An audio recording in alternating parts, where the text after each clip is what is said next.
Hello, storytellers. Storytelling Run, and I want to talk about creating adventures for the Dark Ages setting. And these adventures, technically, you could use for the Apocalypse one, even Christians in Space. You know, you just add a little flavor to them. But especially in the Apocalypse one, most of that is very run down, medieval and post-apocalyptic. So the settlers and survivors in that area are all medieval anyway. So you can use this for that as well.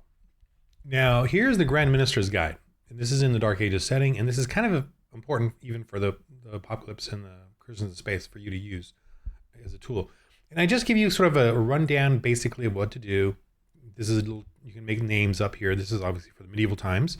This is just a little chart of random additional adventure ideas that you could just throw at them or use yourself. And they're kind of meant to be like on the road type adventures that they hear about or encounter, but you can use them for actual local events too. Like, let me just roll one for the fun of it. Get my die here. 1, raiders or bandits are terrorizing the local area as they pass through. So, they'll hear about that as they go along. And if it's a small group of players, and especially new, like kids, just have the bandits be 2 or 3 guys, whatever, something just, small. I would keep every sort of encounter relatively small in number. I just threw in some little tidbits of info, all my readings. And again, this too is, I kind of listed off just things that I remember in all my readings about 6th, 7th century missionaries. And they're and the way they wrote them too is very meandering. So I'm kind of just meanderingly putting it on here for you.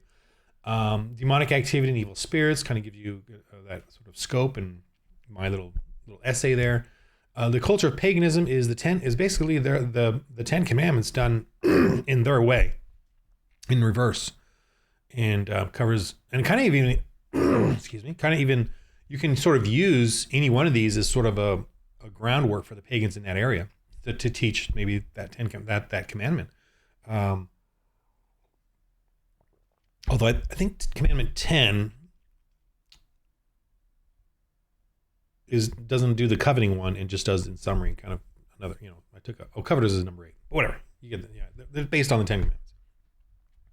Church activity is just kind of giving you an overview of like the church, and during downtime, maybe what they would encounter or start at or visit or go back to, just little ideas there for that.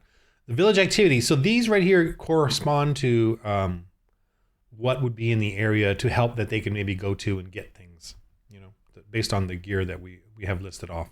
And these are the sort of the medieval, I always say, and I don't like saying things that they do. And the availability, from small village to larger town to a merchant or trader on the road, what kind of things that would be available to them. And a lot of this at the beginning of a game would probably not be necessary, but it would be nice as background scene, that you could just set up in the town or village. But they probably won't be doing a lot of gear stuff initially, right? It'd be as they progress in the story and start using up stuff, and you start figuring out ways to damage their gear. Activity nearby. This again is sort of you deciding about the village. Obviously they could have all activities, but what is sort of the main focus of that area? And you would roll like a D4 for a small village, and then a D6 for a town, and a D8 for a larger town, and a D12 for a city. And so that's the possibilities. Not everything there could be there, but just something that they probably notice the most that you could probably have as the culture of that area. So I'm just doing a morning thing here and having coffee. I took my allopurinol and colchicine, which is my gout thing, and it's working great. And then I also took some herbal adrenaline to wake up, or to help, if my coffee is not doing the right thing. Anyway, pagan hex crawl. So local pagan activity. This is where you roll a D4 or a D6 or a D8. D4 is for beginners. D6, D12 is where you can once they're experienced players, you can roll D12 all the time. But at the beginning, do a D4, then do a D6, then do a D8. And that could be several different settings that you do. You could literally have a little, you start your little town map and you draw little locations outside, and you could do a D4 for every location, or you could do a D4 here and a D6 there, and have fun with a D8 over there, a D12, and you roll randomly to decide what's going on. And these are sort of the different, types of plots you can have in that area. So let me roll a D. Let me do a D12. An 8. See, 8. Pagan, cultist, encampment, shaman, and chief. So that's going to be a big scary one. So they're not going to want to go there. And that could be. So you would make that 8 to 10 cultists, right? So they don't want to go there until they, take down a few of the baddies and have them split up. Some in the town. I said so stop saying that. Have some in the town, some in the encampment. Have a number of them that they got to deal with. Hopefully they can convert or get them to quit doing it. All right, I'm gonna roll a lower number just because I want to show you some of the lower 6. A witch who serves locals is nearby. So there's going to be a witch at a hut somewhere down the road or off in the forest, and she's going to serve. And that's the source of whatever the plot is in this that you roll out here. And then pagan motive is for the leader, the witch, let's say. And I would roll only a D4 or D6 at the beginning for beginning players, because it gets worse as it goes down the line. And obviously the worst is number 8, finding demonic power, realize his own damnation, and are obsessed with tyranny and deception even unto themselves. So that's, that's bad. But in the beginning, number 1 is good intentions. I just didn't know, they didn't know that they were that bad. Number 2, just desperate. Might do more if no other way. Frail. So something bad's happening in the area, etc. Modus operandi is their mode of operation, how they do that, whatever it is that they're doing. Is it through lust? And lust, I don't mean, I don't want to sexualize it. It's more about lust is pomp and pageantry and prettiness and selling whatever they're doing that way. Manipulative, vengeance, greed, pure malice, tyranny. So, and that's just how they act. What is their, like what the altar might look like to if you use one. If it was lust, the altar might be like a beautiful woman with flowers and garlands, as a statue. Manipulative, cursive, very, like they're going to cause her or the people to be fearful. So the statue would look very, if they had like an altar or grove or whatever, it'd be very, my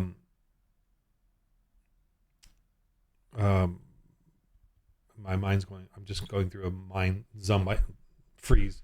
Manipulative, curses others, makes beasts feral, causes a dark god problem that only they can cure. That one is where, so they're going to the witch is going to create the disease or the problem that then she will have a cure for. That they do that a lot. Kind of like that's how the whole Star Wars Empire, Palpatine, that's what he did. He caused the problem to then create the solution. That's what this manipulative means in a sense. But if you come up with any other ideas, that's fine too.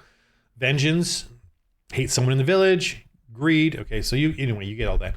Location source is where is this witch or person? She's obviously she serves all the locals, but where is she at? So 6. And again, the going to 12 is a little more extreme, right? A little more esoteric or rare or whatever. 6. I rolled a 6. Fortification, stockade, secret. So this witch or whatever the source of the plot is in a fort, some sort of for the witch, and it would be like a small little fortified cave or hut or something. I don't know. You come up with that. Tombs and lair traps is just an ideas for how to create a tomb situation or a tomb trap situation. And you basically use the same mechanics, but you can describe the trap any way you want. It's a pit trap. It's a falling rocks trap. It's a spike coming out trap. Whatever, crossbow trap. It's the same thing.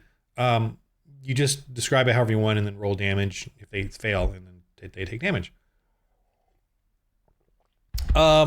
Master crafted items that's just you could do that, but keep this rare because this isn't about magic items necessarily. It's about relics are pretty important in the game or in mission history, Christian history. So they really are.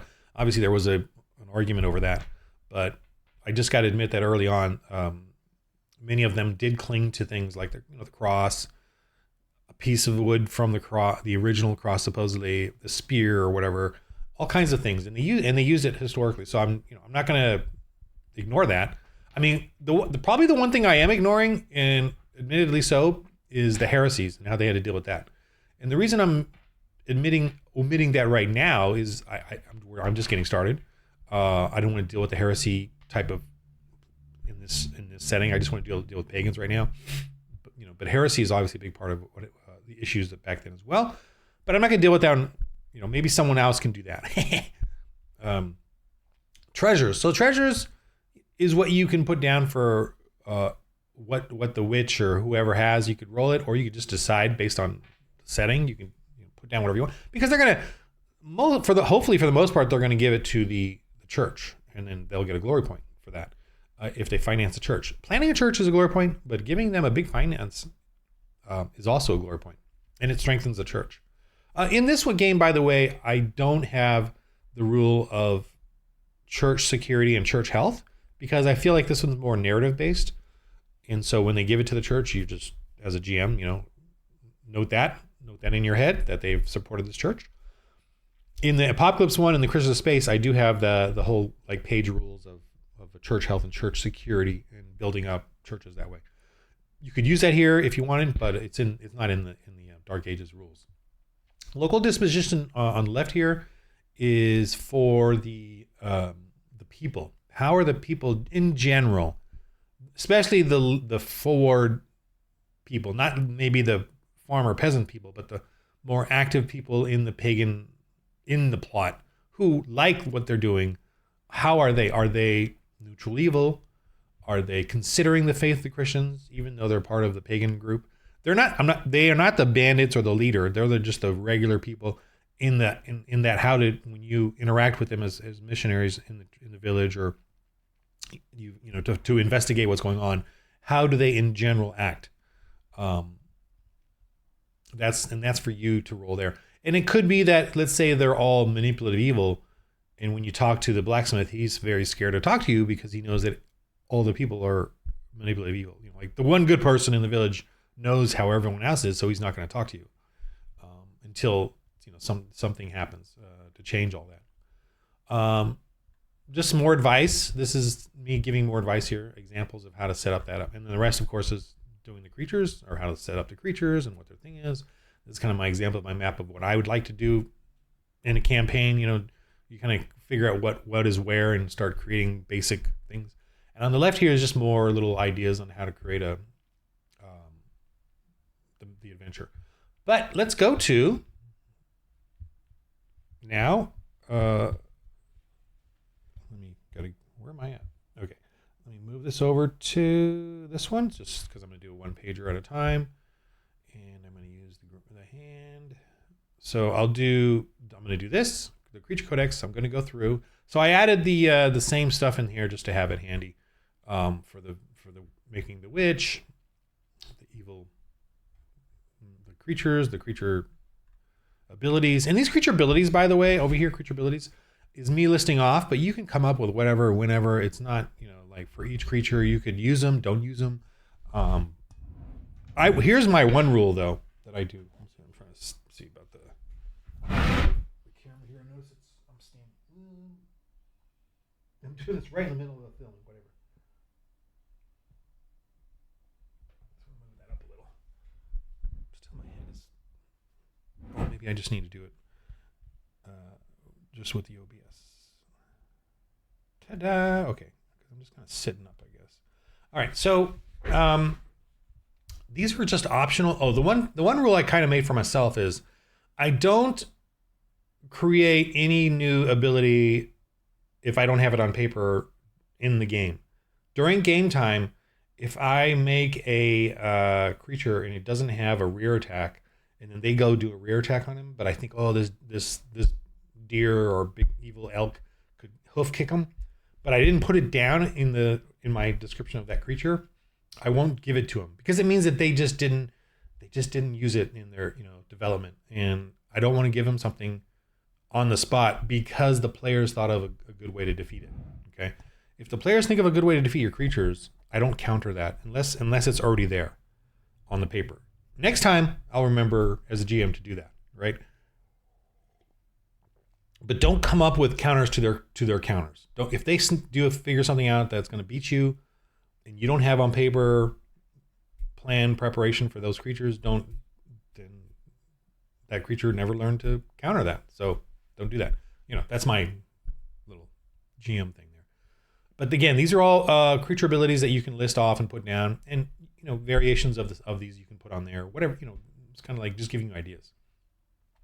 And this is obviously a chart you can use instead of the creature stats. You could just use these. You could go with the beginning players, do this, do the minions for critters and bandits, basically the same stuff.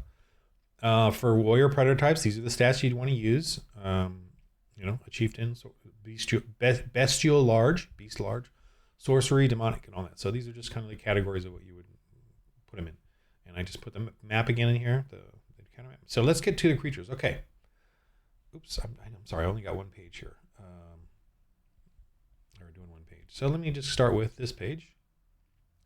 All right, rats. Rats are obviously the best thing to do. I've decided, by the way, a horde of rats is great for this, but I don't use minion groups anymore, like 3 bandits as 1 unit. I'm not using those because I don't find it necessary at the moment. We could do skirmish battles with, where you're gonna encounter a big horde of pagans and you got to do a big battle. But the thing is that I'm not making your characters are not superheroes. They're not D&D characters. They're not with 80 hit points or whatever. So you really can't go up against a bunch of dudes. Realistically, you'd have to get your own army, and so I haven't really delved into that yet, and I don't want to yet anyway because I don't think you and I should be doing that battles as missionaries, right? You should be looking for the smaller person-to-person type of adventure right now as evangelists and missionaries.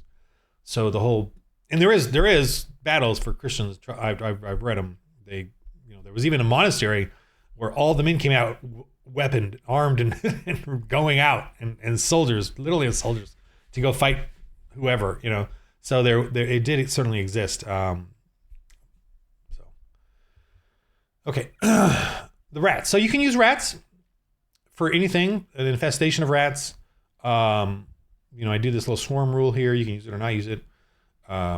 Just make up whatever you feel like. It's fine. You can, there can be a variety of different kinds of rats doing different things. Bats as well. Okay, so let me give you examples of what they would do with this. I would have the witches. I'm gonna say witches. Lure them like I did in one adventure where the witches lured the rats underneath the church to infest it, and kept feeding bad stuff, and so the rats would be there, and the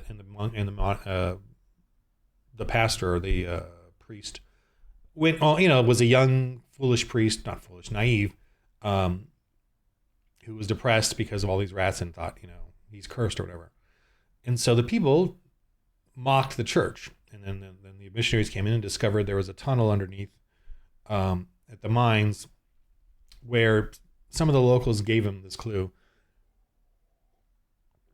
and they went and then found the pathway underneath the church, and also I put in a mother rat, like a bigger rat that was the mother rat, and the witch, and she had also like a couple of goons with her as well. So they're there, and they had to fight and beat them, and then fight the rat and the mother rat and the little swarm of rats. Okay, so they were overfed, like on steroid drugs. That's what the witch did. Okay. And once they defeated it and exposed that paganism, then the people, realized, this is wrong. So they could do that type of thing with the rats. You could just do a regular infestation, that they're just causing problems and something bad's going on. I don't know what. To me, that or a tomb that's maybe the coffins have been opened and the rats are eating the dead bodies, that the pagans, grave rob, you could do that. And that's what their worship is grave robbing the ancestors that the people talk about. So vermin, bats, similar thing. A witch could be luring them into the area. What else about bats? The witch could use them as an alarm system. So she has them in her smelly, stinky place, but it's an alarm system. They're very bloodthirsty as well. Okay. I'm just going to come up with some ideas here for you. swarm of insects. A witch could throw out a powder that, from a pouch that will draw in insects. Or she could have a beehive and throw that out. She could have some sort of sweet nectary thing that has a bunch of things following them, bugs or insects, to then unleash upon the missionaries. So, and for the locals, it's like this could be this. They think this is black magic because of how she does it. And I would use magic points for her to actually be able to lure these insects in to infest an area and cause that kind of a problem. So I do, whenever a pagan witch does her magic, I do half magic, demonic influence, and then half drugs, poison, pageantry, some based in reality somehow. I like to be creative that way in the magic of the Dark Ages setting. Serpents. So obviously you could have them raising a pet snake, swarm of serpents that they use. And a lot of time they don't even have to fight them. They could just push them off with fire or whatever, to make the snakes leave, the reptiles.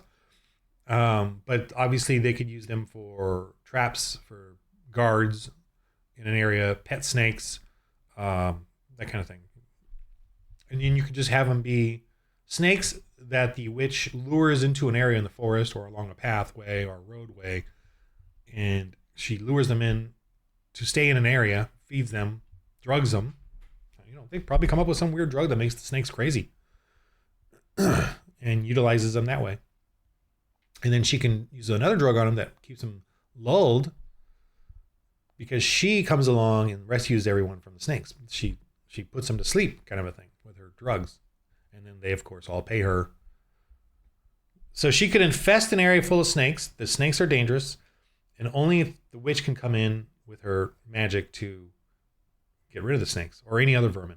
It's really that simple as far as making a pagan plot. And the people worship her because she's gifted by the spirits. She has the gift of the forest spirits, or a gift of the pan god or whatever, to do that. So she causes the problem, lures in the snakes or the bats or the rats, and then she's the only one that can get rid of them. Could you do that over and over and over? Sure. Just mix it up as far as the creature, the location, the type of method that she does it, or he. For the most part, most witches are women, and in the history, most of them were women. The men, there were some men, but they were sorcerers, and I certainly feel like the men were the leaders, and then they had witches underneath them. Even though the witches acted like they were independent, they really did have a sorcerer as the source of their power. It's just kind of what I've been reading. Antlers. So I just put deer in. And in one of the stories, I made the deer kind of crazy, and they were fed, made a little feral by the witch, but they were running around in the forest and just terrorizing. And you have to find where the witch put the feral drug that they've been feeding on, at some altar or something. And so that's kind of one way of making the deer scary and creepy. And I put some in just for the fun of it. Like the mountain goats is, they just territorial up in the mountain pass. Maybe there's a pass that everyone's trying to get through, but the mountain goats have scared them all off because it's very treacherous and rocky. And I'm sure the witch could have set up some sort of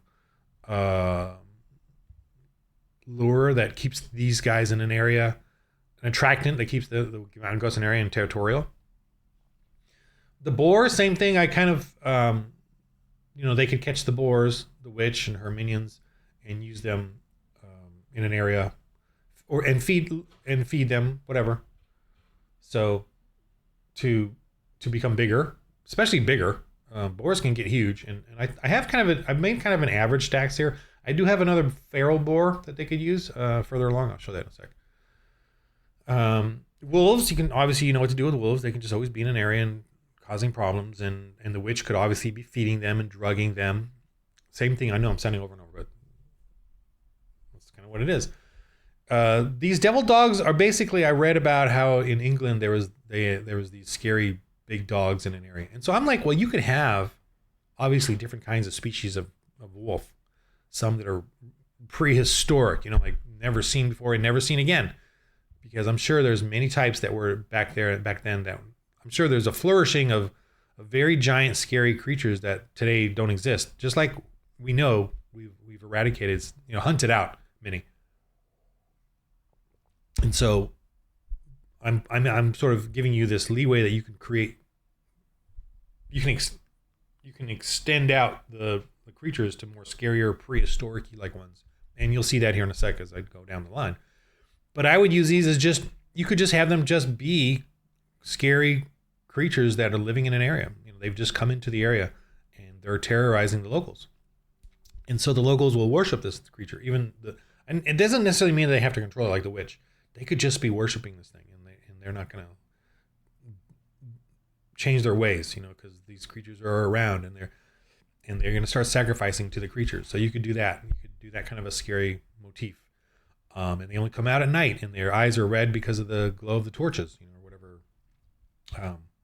But you could also give them a little bit of a sort of a dark magic scariness, because I feel like, it's been such a long time since I've been into the dark forest, but boy, when you get into the dark forest, go camping at night and stuff, things can get magic, dark black magic pretty quick, as far as darkness and sounds and Bigfooty scariness and all that. You can get your mind can get a little scared and come up with things.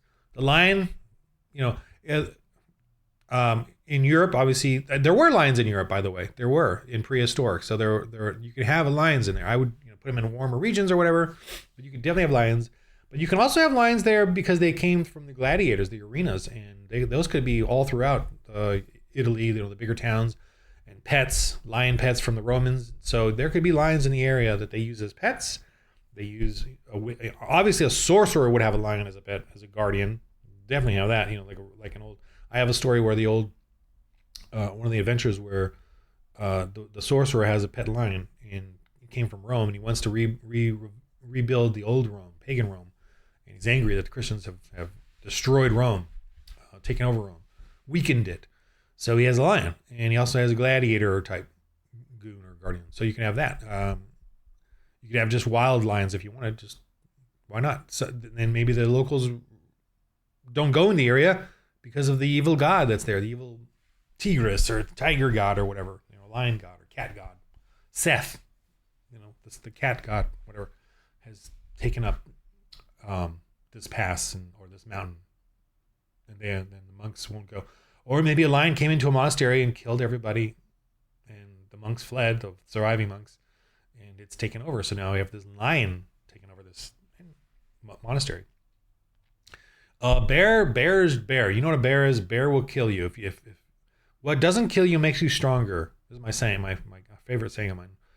What doesn't kill you makes you stronger, except a bear. Bear just kills you. I just love that. Bear, man. To me, a bear is scarier than any monster in the Monster Manual. Right? A bear is freaking scary. And we need to get back to what's really scary. Is a bear. I don't, forget all these red dragons and blue dragons and magical whatever else they got in the freaking Monster Manual 2, and whatever all those other stupid things. A bear. Let's get back. Let's bring back the bear, for crying out loud. We have forgotten about the bear. So there's the bear, and I've given him all these stats here, and you could use them. Bite plus D12 plus D4. That is scary. And let's keep the highest for damage. Oh no, it's brutal. It's you add it. Yeah. The way I have the it's just me doing this. So I have D12 plus D4. Don't worry about consistency in my rules. I'm trying to get it to be consistent, but I have 3 different game versions, and I refine the rules as I go along. And I shouldn't do that. I should stop and just move on to the second edition and really refine it. But in here, if things are a little off or different than, say, in this guy and this guy and that guy and that guy, don't just make a choice. You do it. Keep it simple. Pick simple. Like, for instance, the last iteration of this was I had D12 plus D4 and you add them together. And then now I changed it G12 plus T4, and you keep the highest because it's a refinement on the rule, and it's me trying to not go up too high in power on things too quickly. However, when it's a brute, you add them together. So there's, I'm changing the rule, but then keeping the old rule for the exceptions. So just so you know, when you see stuff, use whatever you want, whatever makes sense to you as a GM. I'm trying to refine the rules, but there's obviously going to be places where I had a certain rule and 12 different creatures, but I only updated 4 or 5 of those. So you're going to see some inconsistencies in those little minor details in there, and I'm trying to fix them, but at the same time, I'm just one guy and overwhelmed and tired. Okay, so just if you see something that maybe you're not sure what it means, then either ignore it, use whatever you think is right, and move on and have fun. This bear does it this way. That bear does it that way. That's fine. So bears, I don't even need to give you ideas for bears. You know what to do with a bear. Okay, so in this 2-page spread here is kind of like just town people, what you could do with them around town, how annoying they could be or helpful. We got a little knaves here that's going to try to steal maybe from them. I even had him walk by a knave, and I just rolled and he stole something from one of them. It was pretty funny, and then took off. And that can happen. Ooh, I gotta get this little guy's format here. There we go. See, there was a little formatting thing there I just never noticed until now. So, and that's in the game or in the PDFs. But oh well. I'm one guy, okay, doing this. I'm so alone, so lonely, guys. How many Christian RPGers out there? Well, there's a lot. That's the problem. But how many want to put their faith in the game? Because we've been told not to. Here I am ranting again. I would say my encounters, 99% of Christian men who play role-playing games don't want to put their faith in the game, even though it's all pagan, and all the pagans are putting their faith in the game. Okay, so this is just town stuff. You know what to do with that. That's kind of where all those roles before that I showed you at the beginning, that's where that's kind of used in this part. This is the village folks, just giving you ideas on how to use the non-combative type people. Just my little thing here on my little ideas. This was inspired by an actual reading I did of a missionary. How they came across these soldiers on the road, and the soldiers took the missionaries' stuff, their mules, their donkeys, or whatever, and they marched off with it. And the missionaries are all praying and depressed and all. And this is an actual story that I read, not an account. Well, a few days later, the soldiers returned, gave them back all their stuff, because they said as soon as they got it and took it, bad things happened to them. And so they came back to the monks and gave them back all their stuff to continue on their way. So that was a great little story there. And I was like, wow. So I just said, they should encounter that. And so I drew these guys, and that could be a cool encounter. But you gotta let them, whatever, you can do that or pray or whatever. And these are like local lords that you can use in dealing with. And in the Christian history, the missionaries, the monks did go for the lords. They went for the throat. They converted the lords to then force their followers, the feudal system there, the slaves, they forced them to become Christian. Now, is that good or bad? You had to do it. That's the way you had to do it, because they converted anyone that was in front of them. As they went along, they converted whoever they could. But then they would obviously go for the leaders of the local area. They would look for the leaders to talk to them about planning a church, Christianity, converting them, and then they would then make all the locals come to the church. But it made the entire society better. And you can't, I absolutely believe that was the right way to do it as well. It worked because it spread Christianity across Europe. And it also civilized Europe. It civilized the world.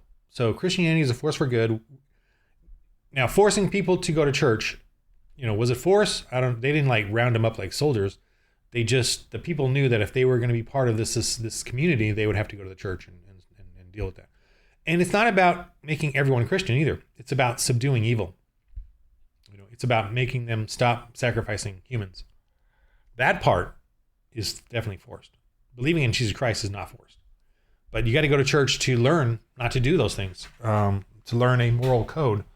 And they definitely wanted them to have a moral code where they weren't sacrificing children or humans or creating love potions to control people, right? Creating drugs to control people. So this page starts off with some cult warriors, and obviously my take on this is you can do goblins, orcs, and trolls.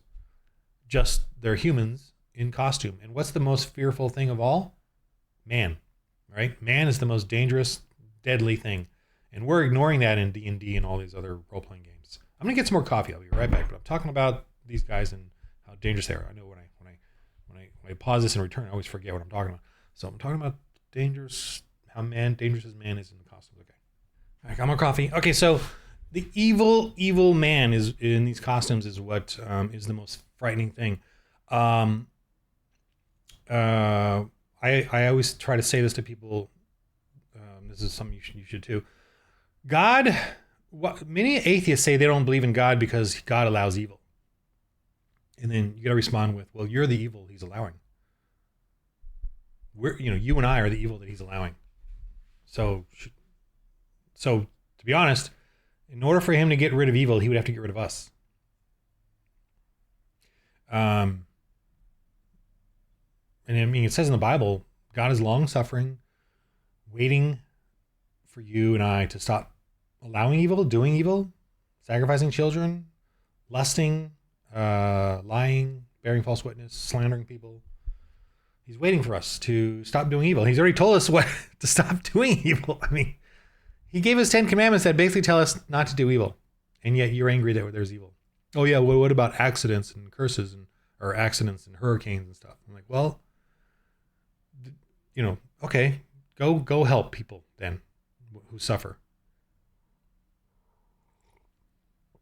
How many people are you helping when they suffer? Just go help people then if they suffer. Anyway, so let's go back to this. Okay, cult warriors. Cult. So obviously these type of things are going to be sort of towards the end of a plot. Like they'll be guarding the witch, guarding the location where the source of the paganism. That's what you're going to use these for, basically. And I will alter stuff here, ideas for where they worship and do their rituals. And rituals are very important in the game, by the way. As far as you as a GM, creating a ritual that the witch does to empower the plot, whether it's she empowers the warriors with zest and zeal and strength, or some, you can give them some kind of bonus based on her ritual the night before that she has done that is in the storyline. There's an explanation on that in the magic area for the dark magic or whatever, the black magic. But the witch is going to do rituals one ritual could be just turning them into these, turning them from these boys into these horned ones. The witch does a ritual and they become fanatical. That's one power she might have. Another is she could give them a drug, and this is, I keep burping my coffee. She can give them a drug that, and this is something we know pagan warriors do even today. They will have a cocaine, they will take a drug that makes them crazed as they go out and do things. And we know that happened in October 6th in Israel. They had all the Hamas warriors took drugs, the terrorists, to make them crazy. And that's exactly what paganism does. So she could have a ritual where she makes this drug. Now, how powerful is the drug? You can roll that using her magic points to see how powerful it is. Is it a D4? Is it a D6? Is it a D8 that gives them and I would give that bonus maybe once in a while. I wouldn't, just up to you. Like they've taken this drug and they're going out to fight the Christians. Give them a strength, but also maybe they miss or they're not good at hitting, but they're really good at damage, or they're really slow, and don't feel any pain, so they take less damage. Whatever you want to do, as that drug has made them crazy, but also give them a major weakness too, some sort of funky counter. So here the goal isn't always to vanquish these people, right? You're gonna fight them and get them to surrender, and then this is what comes out of them. So in some of the role playing I did where they defeated them, they turned into this, converted them, and then these became the church guards or supporters of the church. So you can have that, the horned one, the horned beast, and the horned one here is, there are obviously humans inside here, and there was a ritual done to turn him into that. But you definitely want to give him a demonic. I gave him this, by the way, the one on the right is the beast, and the one on the left is the ancient horned one, the top one. I'm going to confuse you. And this isn't a cool altar that I put in the, on the map for them to realize. But there's humans tied up. This one I think I did like a deer or a wolf was tied up in there, and then was the horned beast. I can't remember, but I think a human. I don't know. You could do whatever. GM accordingly. But they definitely have a their save D6, D4. So the D4 is the unholy. Vigor of 15. It was hard to hit them. Possession, charge, trample, paralyzing, fear magic, foul affliction. Whatever you want to come up with. Like I said, it's very. You could just paralyzing fear magic. What the heck is that? I don't know. I don't know. Well, so basically, did I put magic points in there? Oh, right here. Okay, 4 plus D4. So they're gonna have 4 plus D4 magic points, and so fear magic. So they could, if they do fear magic on them, everyone has to save versus a TR 12. I would say spirit or aggression. And if they resist, then nothing happens. But if they get afflicted, then he will, based on how many points he puts into it, let's say let's say he has 6 spirit points total, 6 magic points. So I put 2 into that. So it would be minus D6. They would get a minus D6 to the rolls. How long would it last? Duration, I could do duration by spending another magic point. Like a D4 would be 1 magic point, D4 turns, or 2 for D6. Or I could just say it lasts in that space, that altar, fire, as long as this guy is there and fear, causing fear on them. So they're all at minus D6. Whoever failed they're paralyzed. And they're not fully paralyzed. They're just, they're on minus D6. And that's the thing about all curses and magic. You just give them a penalty. Whether you drain them of their vitality, or you just give them a minus D6, minus D8, minus D12 to all their rolls because they're stiff or of fear or poisoned or nightmarish imagery because of a vapor drug that's in the air. Whatever it is, it's all really just the same penalties. I don't do full on paralyzation, like can't move at all. I don't do that. You could. I would wait until you get higher. That's something you need to decide as a GM. Maybe it's a poison that has to actually be injected. I don't know. You figure that out. But I just do the D6 penalty, the D8 penalty, D12 to every roll, which is a lot. And combat doesn't last that long. Well, it can, but if you're good, if you know how to counter these guys, and it can go pretty quickly, which I think is very, very realistic, because in medieval combat, when someone is good and knows what they're doing and has the tricks, they can put someone down very quickly and win and kill them. But when especially two new guys are fighting, it can go on forever and ever because they just don't know what to do and they're just exhausting each other. And it just goes on, And 2 really good guys could also go on for a while. But when one is really good and one is not good, it's going to be quick. Right? Makes sense. So, and that's kind of what I've been seeing. If the combat is dragging on in the game, then there's a good chance that they don't know what to do, or you put them up against something and they're not ready for it. And so you need to like maybe help them get a clue as to like get out of there, run away. They need a cleric, they need a nun to help them, blah, blah, blah. So if a combat gets kind of boring and drags on, it's probably because they haven't figured out a way to correctly, interact with it. And you could stop the combat too and say the villains are tired and you better leave or we will kill you or whatever. You could stop it if you want, in a way, in that sense. Even the villains like, you better go or else, do that. All right, so let's move on. These are giant prehistoric birds. I figured there's some in the fossil record or whatever, but you can have these be sort of spiritual dragons or beasts, terrifying beasts that the locals worship or avoid or terrorized by.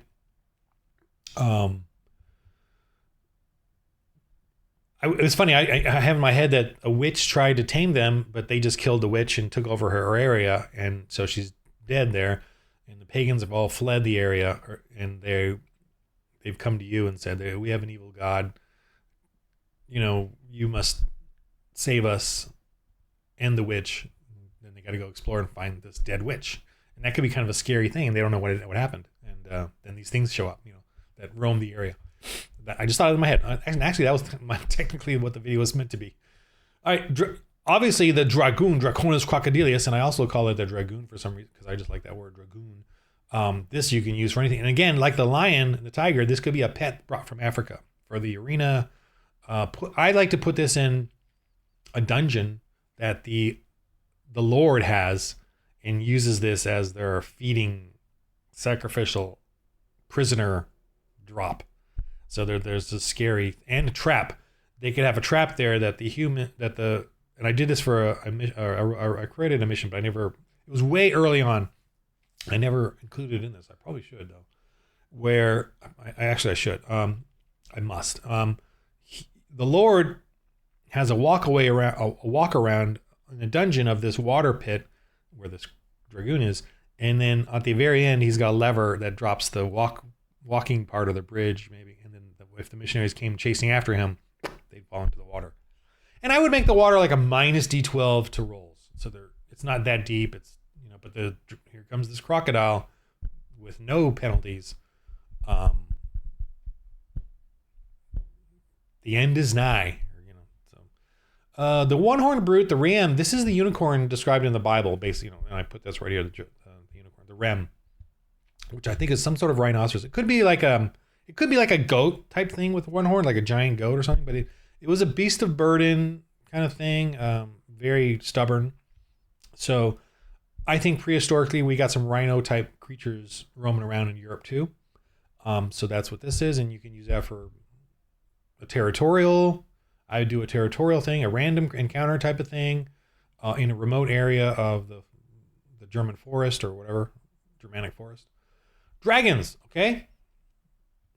Definitely use these. I use them obviously for the witch, taming them and having them or luring them to an area. Not necessarily taming them, but luring them to an area and feeding them and some sort of drugged out steroid drug that they could lure them.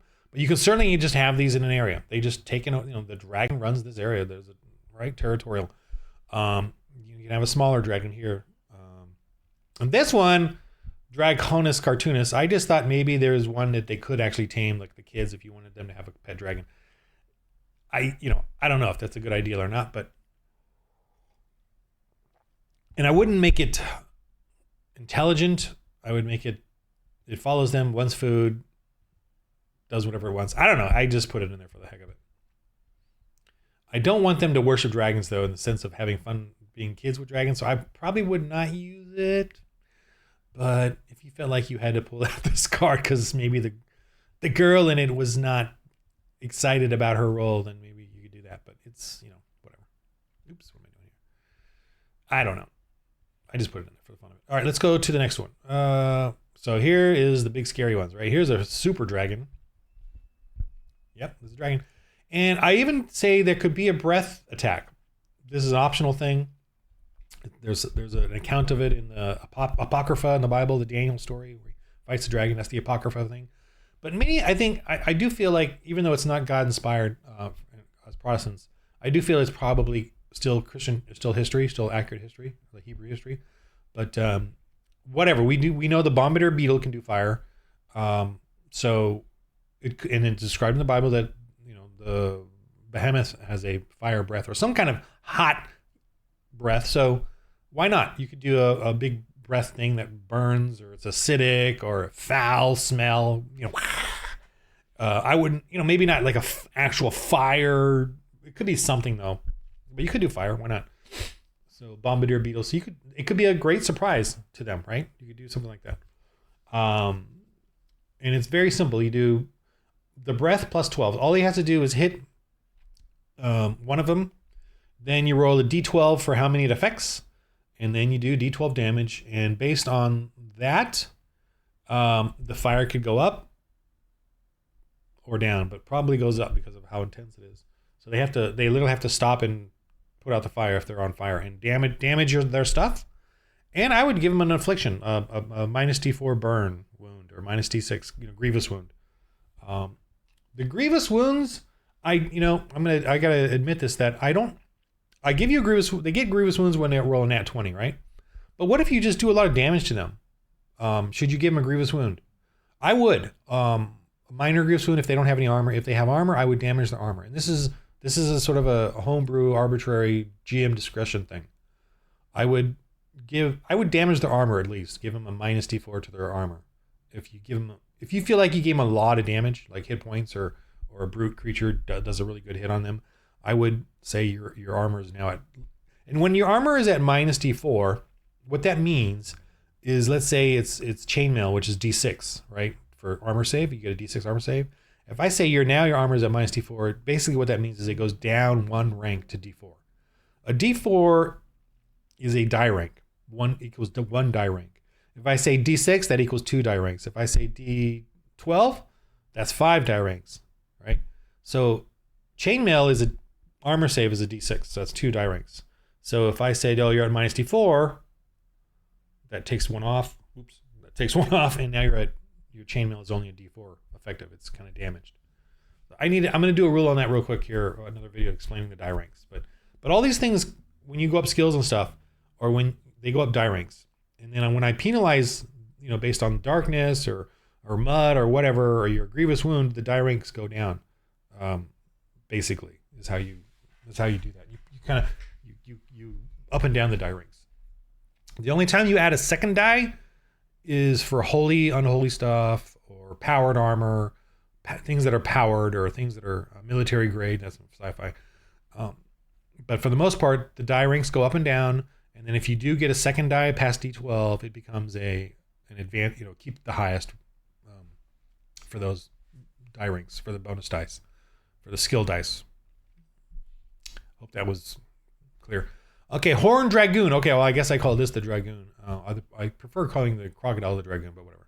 That's, again, me refining and not updating this, but I'm going to leave it.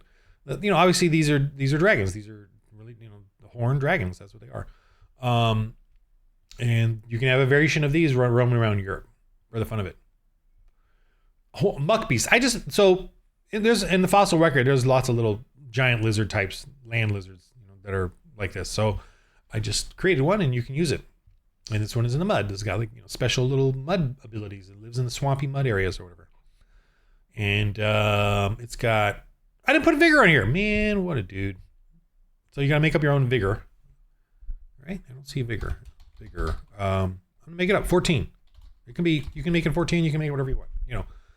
Whatever you want in the sense of what makes sense. So a man, a really tough man, is a 16 vigor. But it refers to his exhaustion, his cardio, his toughness, his resolve, and resolve too, I guess. Because once you get to 0, you really are exhausted. You have no resolve left. And same with these creatures. They might be tougher physically than a man, but is their cardio up? Is their resolve up? Once they get down to 0, these things might want to just give up. They're just tired. So you could, and I've noticed us human beings have a better cardio than most animals as far as this wrestling type thing. You could tire a crocodile out, is what I'm trying to get to. A smaller man could tire a large alligator. I mean, if he's skilled and knows how to wrestle it and on the land, obviously. Anyway, so these giant crabs. Oh, I got to get suggestions on where what do you use these for? Put these in a swamp. Put them next to waterways and people worship them, right? They're gonna give offerings. Right? Whether you could do gold, like they give gold, or they put gold. I've read about where they put gold in a fish and then throw that over water. And so if they give an offering, the creature will go get that fish and not bother them. So if the missionaries say, "Oh, don't give offerings," the creature is going to come up and attack. Right? It's going to attack the boat that tries to pass through the area, or people that walk through the rocky coastal area where the crabs are. If they give an offering, the gods will allow them safe passage. So, and these are giant creatures that are like rare, and they have been fed by the locals to become this big. So they're bloated local giant crabs that go to the offering area and eat the food that the people leave there. But if the missionaries can kill them, then the people will be like, "Oh, well, what if there's more gods?" And then you go, "Well, stop feeding them. You're just making these big crabs." And again, a witch could be a part of this this thing where she actually feeds them drugs that make them more crazy, or growth drugs, right? Makes them grow bigger. So that's my idea for any of these, because a lot of pagans, like especially like a boat ride across a river or across a Great Lake. I did have one story where and it was a mom with a daughter and son playing the game as a little play test, and they were going across the boat, and the fisherman had a fish and put a coin in it and threw it over and said, "We give to the water god," or whatever the term was. Come up with some terms, because they're going to come up with their own names for local spirits. And they're like, and the daughter was like, "That's wrong. They shouldn't be doing that." Boom. You gotta. Yes, she got to see this and realize, oh, that's what pagans do. And so they I don't remember what the result was. I think they didn't want to confront it just yet. I can't remember what happened. It's been a while. It was like a year and a half ago or something. But she was really like into like, this is wrong. They can't be doing this. Can't remember what they did. I don't think they wanted to deal with that. They wanted to go to the final mission. So they let that pass for now. But she saw that was wrong. I gotta go check the tape. I can't remember what happened. But anyway, so that's how you could use those type of creatures. All right. Let me go over here. Saber-tooth. So I'm getting some prehistoric. I'm trying, the creature codex basically goes, the further down the list or pages you go, I'm trying to get the creepier and scarier or bigger. So these are like prehistoric creatures. The wolf beast is based off of, and there's even another one. Where is it? Let me just find it real quick. This guy is based off an actual, and this drawing is maybe a little not like cartoony. I should probably, that's getting close to being not cartoony, and just illustrative. But these things, there's an actual name for them, darn it. I thought I put it in here, but whatever. And this is actually the same thing. I just drew it more cartoony, but I decided, hey, let's have variations of variations. So these are wolf beasts. They're bigger, meant to be bigger, scarier. Same with the wolfhounds up above, but you can never have enough wolf beasts. Saber-tooth, obviously. The ram again. I forgot that I drew the other ones or whatever, and they're more cartoony. So these are a little too illustrative, I would say, but you can use them if you want. Whatever. But so I just made these a little bigger, a little scarier. Same with these with another version of the bird dragon thing. And you can use them as random encounters. Again, you can use them as remote areas that they got to go to. You should definitely make a lot of remote tombs and crypts they got to go to that are sources of the pagan power. And these things will be around there that kind of keep others away. That's kind of what that is. That's what these are kind of for. And so there'll be random guards in these remote areas that people call to or worship at, or and maybe they only worship there certain periods or use a lot of fire or whatever to keep these things away. I don't know. You got to come up with something. I can't do everything for you. Okay. All right. These ones I did early on, but these are like demon possessed. So these are like finale ritual creatures that the witch has drugged, has made into, a werewolf, maybe boar beast, a demon bear, very tough.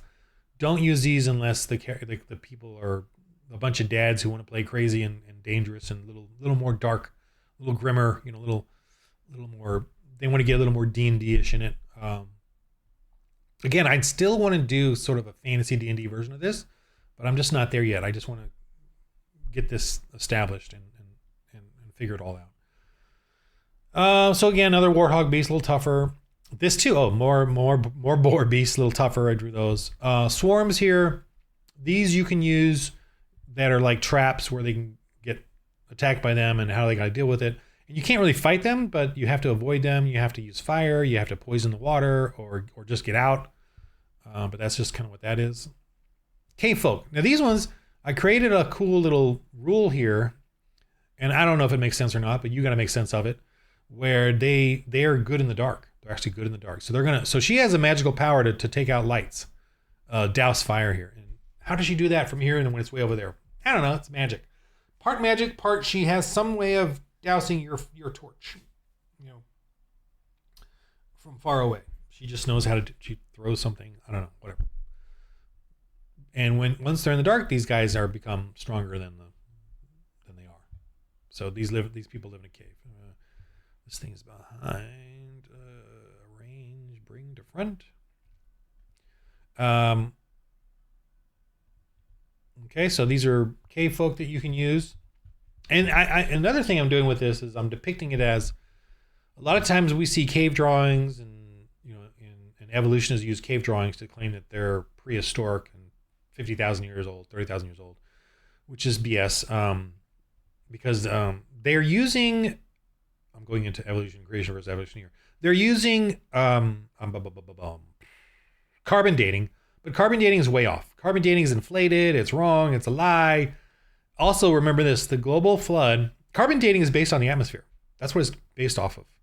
So remember this, in 2500 BC, the Bible claims that the entire world has changed. The atmosphere changed, everything changed. So anything before that has a completely different read than after, right? It's going to be a completely different read. And yet they're using, so the evolutionists are really clamping down and looking for high numbers, weird, odd numbers, and picking that number. They're not picking the lower numbers. They don't want to pick lower numbers. They're going to find different numbers, different readings from the same sample. They're going to go for the big number, okay? And or different samples of a different area. They're going to find the ones that have the bigger number. And this has been proven. They've been proven to find big numbers even from living things. Like a shell of a snail is 40,000 years old, even though it's still alive or whatever. It's just died. They're going to find things like that. And because carbon-14 is a random thing around. And also, if the atmosphere changed in 2500 BC, that means they don't know what the carbon-14 ratio was back then. So, and they're not telling you that. They're not telling you also that the carbon-14 ratio in the atmosphere today is still rising, so it has not reached equilibrium yet. Ergo, the base number to start from is changing all the time. So that thusly it must be inflated as you go back further in time. Okay. They're not telling you that. They're lying. Okay. So I got a little, trying to get a little weirder and weirder. And by the way, these are all based off of pagan stuff I've seen recently on whatever, X or Google or YouTube or whatever. People dressing up in these garbs. So I said, hey, I'm going to use them. They don't own the rights to them. I'm going to use them. And yes, literally these. They've dressed up in forest garb and these weird troll-looking things and these koboldy-looking guys. So these are basically just different types of, I'm just making up what I think they might have on them. What do I do here? So these guys have a really good defense because of this big clunky thing, but they also can fumble on a 1 and 2, because they're and okay, so what do I think about these, like how you could use them in the game? Obviously they're part of a pagan plot, they're part of supporting a witch. I almost feel like these could be the local rich people, right, that dress up and do their guarding. And that's another thing you got to be careful. It should be fun too and careful, The missionaries can't go around just killing all them all, because if they do, they might be killing the local lord's son who's dressed up in this, you know? So they would have to be careful and try to maybe beat them in battle, but don't kill them, right? Get them to surrender. And these could be people that are trying to scare off outsiders, scare off Christians, or you could have them be literally people who have secluded themselves and scaring off everybody and living this way in their own area. I would say too, they would be guarding a very valuable mine, gold mine, gem mine, whatever. That could be another important part of it too. Greed, right? They could be using this garb to scare off people because there's a valuable resource in the area, or a valuable tomb or crypt that the witch, gets her power from, maybe because it's an old Roman tomb. You could do that where she's getting an extra D4 for her rituals because they can. And so these people dress up and scare off all the others so that they don't come to this tomb. And it's got a bunch of old Roman riches in there that they all just admire and possessed by. You can do that. The sky's the limit, man. You can just sit here and just start thinking of stuff. And I would sit here, think about using these, and then roll some dice on the pagan activity thing, and then just start coming up with a simple plot. And keep it simple too. Keep it very simple. You don't want to get too complicated because you're just looking for something nice and simple to do. Because the reason that I want to keep it simple is when the characters go and investigate, your kids or whoever, you'll start just popping stuff up. You'll start coming up with extra little extrapolations.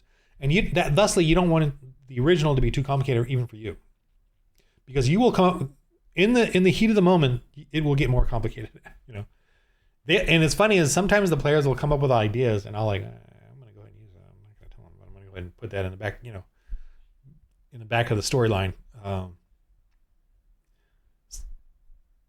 Witches. So I got some witches here. You can use these as part of the plots and what they do, and I just give kind of like different types of black magics that they have that give them bonuses. And remember, all these black magic bonuses and stuff, it is like blessings. They got to use their foul magic or controlling magic or whatever, and it's really just die ranks, right? For whatever it is, they're giving die ranks. They're penalizing die ranks. They're bonus die ranks to whoever.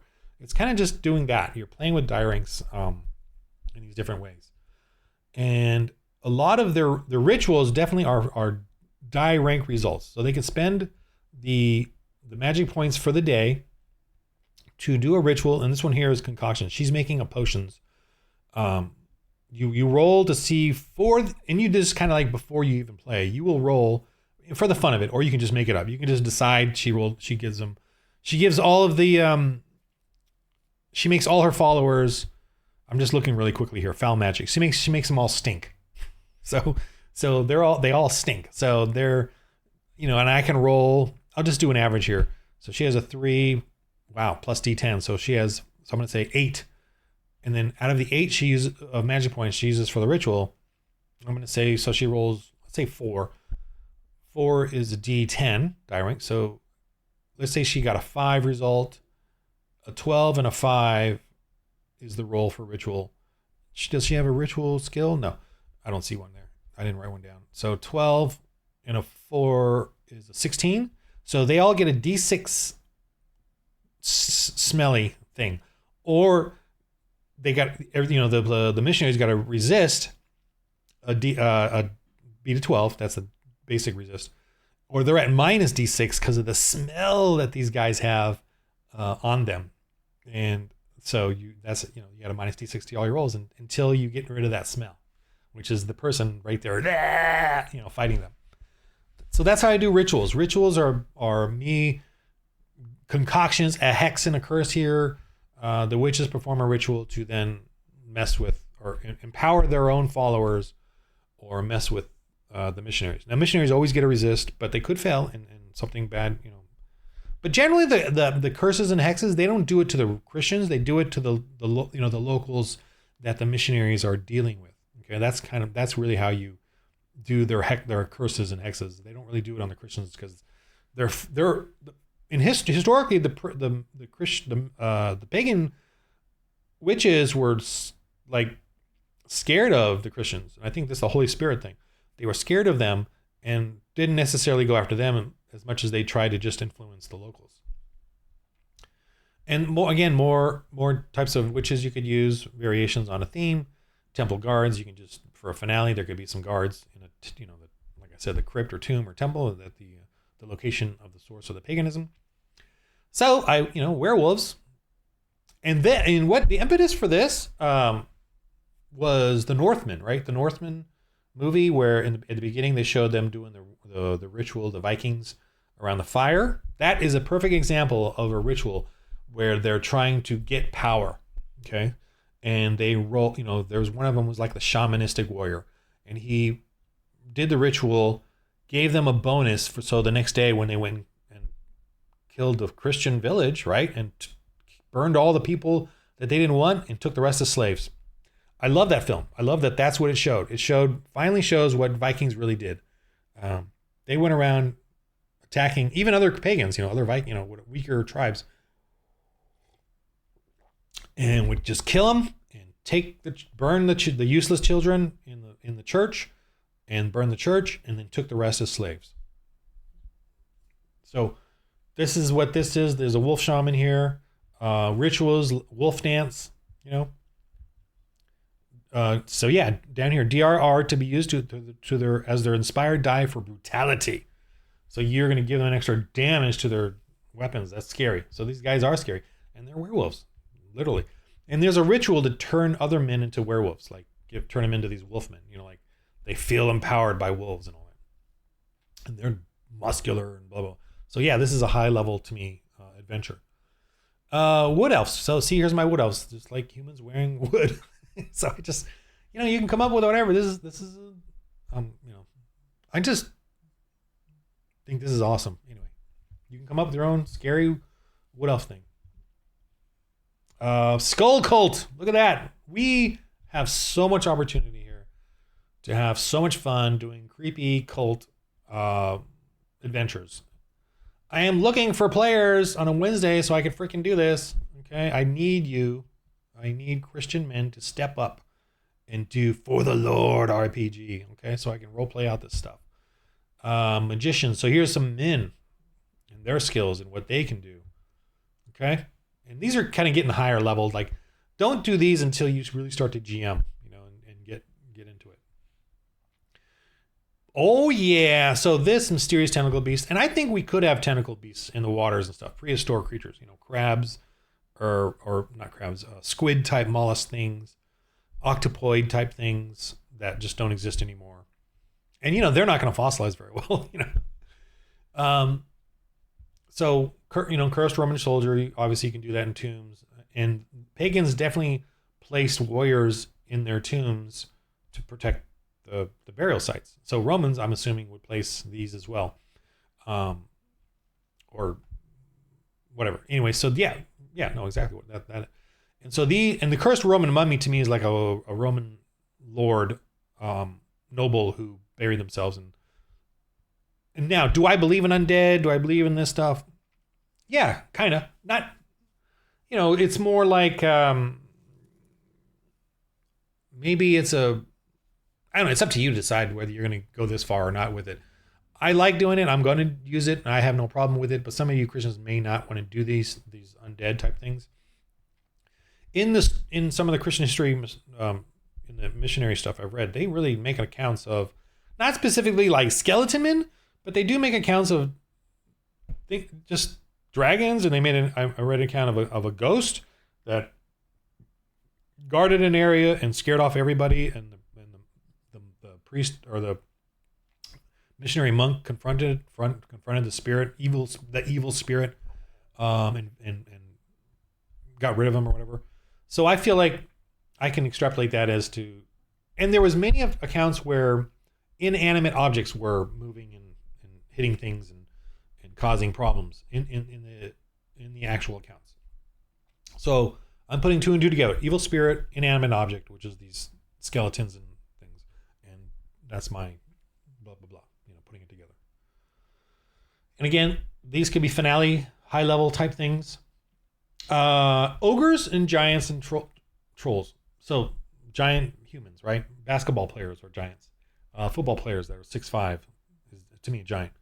7 foot tall basketball players, and obviously basketball players today are skinny because that's except for Shaq, right? So you're gonna have plenty of 7 foot tall giants back then who ate a lot, who were given a lot of food, who were fed to become big and scary, and that's what these kind of are meant to be. Giants with giantism. So I don't have a problem with giants in this sense, and I'm in these 10 feet tall ones. I'm going for it. About 8 feet tall. To me, an 8 foot tall is a giant. I don't like the 24 or 25 foot tall things. I think that's too weird. An 8 foot tall person is a giant to me and very scary. So I'm going with that. 10 foot tall. Trolls, to me, are giants, but they just have some sort of foulness about them. Diseased, foul smell, scary, hairy, warty, foulness. Something's going on. Leprosy, that makes them just and like leprosy, I can see that. I didn't even put that in here, but that's disease. Pusses with a punch. Diseases, TR14 or minus T4 disease. Oh, so if they can give you the disease. So that's scary. But of course, if you have a nun or a church, you could hopefully get it healed.